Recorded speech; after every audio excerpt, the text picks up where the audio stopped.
Assalamualaikum warahmatullahi wabarakatuh. Kami dari tim Universitas Hasanuddin, Indaraya, Ahmad Yusran, Hasna Natsir, Abi Tako, Hasmawati, dan AM Ansar mengusulkan rencana Reka Cipta yang berjudul Optimalisasi Lahan Tambak di Kabupaten Maros menggunakan metode knockdown greenhouse salt tunnel sebagai solusi petambak di masa paceklik. Mitra kami pada kegiatan ini adalah Dinas Perikanan Kabupaten Maros.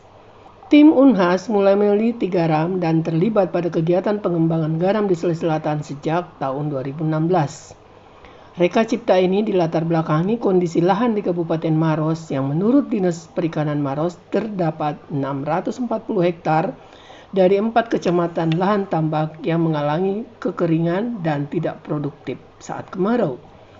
Tahun 2021 di Desa Nisombalia Kabupaten Maros, kami bertemu dengan kelompok petambak yang memanfaatkan lahan kering mereka dengan membuat garam secara tradisional. Hasilnya sangat kecil, namun mereka tetap melakukan kegiatan tersebut untuk tetap bertahan hidup di saat musim kemarau tiba.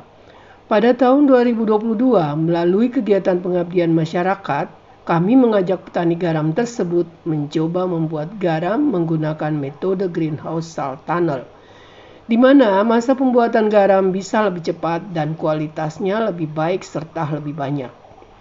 Kegiatan yang kami lakukan ternyata mendapat apresiasi dari pihak pemerintah Kabupaten Maros. Selanjutnya, kami mulai melakukan diskusi intens untuk rencana selanjutnya. Adapun usulan inovasi yang kami usulkan adalah 1. Pembuatan sistem penggaraman dengan metode greenhouse salt tunnel. Kemudian yang kedua, sistem controlling berbasis aplikasi web dan Android. Dengan sistem GST ini diharapkan mampu meningkatkan kemurnian garam menjadi 94% yang dapat dijual dalam kisaran 4.000 hingga 5.000 per kilogramnya kepada perusahaan pengolah garam.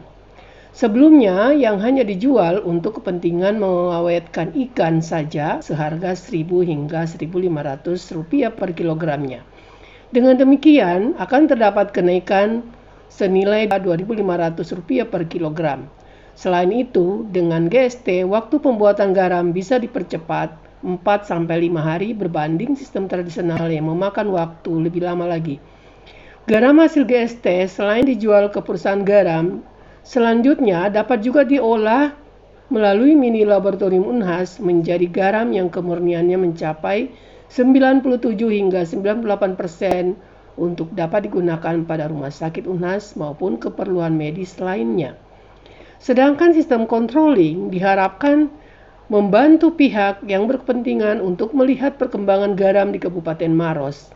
Pada sistem ini terintegrasi antara kelompok petani garam, Dinas Perikanan, Universitas Hasanuddin, serta Bupati Maros.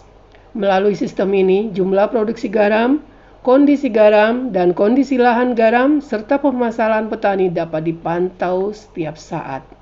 Untuk mewujudkan kegiatan ini, pihak Pemda akan menggelontorkan dana in-cash maupun in-kind melalui kegiatan pendataan, pelatihan, penyiapan sarana GST, serta penyiapan lahan garam.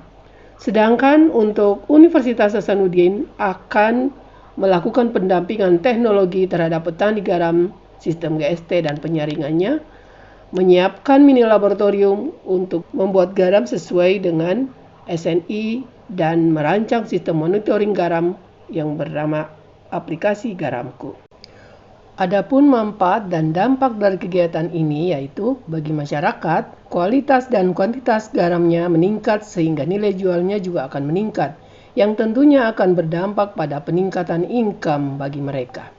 Bagi Pemda Maros, lahan kering masyarakat yang tidak termanfaatkan sebelumnya dapat dioptimalisasi sehingga akan menciptakan lapangan kerja baru bagi masyarakat dan akan meningkatkan PAD Pemda Maros.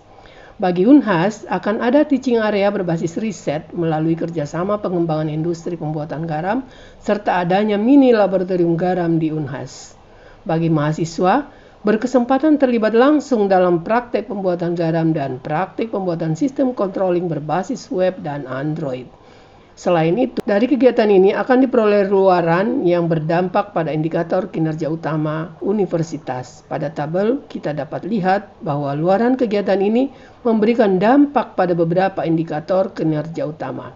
Sekian penjelasan kami. Selanjutnya, Pak Kadis Perikanan Maros akan memberikan penjelasan tambahan. Assalamualaikum warahmatullahi wabarakatuh. Saya Insinyur Muhadir MM selaku Kepala Dinas Perikanan Maros izin menambahkan di Maros terdapat lahan tambak sekitar 6.000 hektar dan ketika musim kemarau ada sebahagian yang mengalami kekeringan. Data yang ada pada kami saat ini ada sekitar 640 hektar yang mengalami kekeringan saat kemarau. Selain itu ada yang kadar garamnya cenderung tinggi 40-60 ppt sehingga kurang optimal digunakan untuk proses budidaya seperti untuk memelihara udang, bandeng maupun rumput laut. Di Maros sebenarnya sudah ada juga yang membuat garam memanfaatkan lahan tambak yang kering ini, tapi kualitas garam ini hanya memanfaatkan untuk pengeringan ikan. Tahun 2020 kemarin, peneliti UNHAS telah memberikan pelatihan dan pembuatan greenhouse starter sederhana pada kegiatan pengabdian masyarakat dan alhamdulillah hasilnya telah menikmati oleh masyarakat kami. Tahun ini melalui program kedaerahan Dinas Perikanan bekerja sama dengan tim garam UNHAS ingin membuat pilot proyek pengembangan garam lebih lanjut. Jadi nantinya pihak dinas akan menyediakan penganggaran kegiatan untuk mendukung kegiatan pengembangan garam berupa dana untuk pembelian peralatan GST dan membiayai pelatihan serta akan menyiapkan lahan tambak dan tempat untuk pelatihan. Semoga nantinya usulan kami ini dapat lolos agar di Maros nantinya dapat dibuat sentra pengembangan garam guna mengoptimalisasi fungsi lahan, pada akhirnya akan meningkatkan pendapatan masyarakat pesisir di Kabupaten Maros. Sekian penjelasan saya, terima kasih banyak.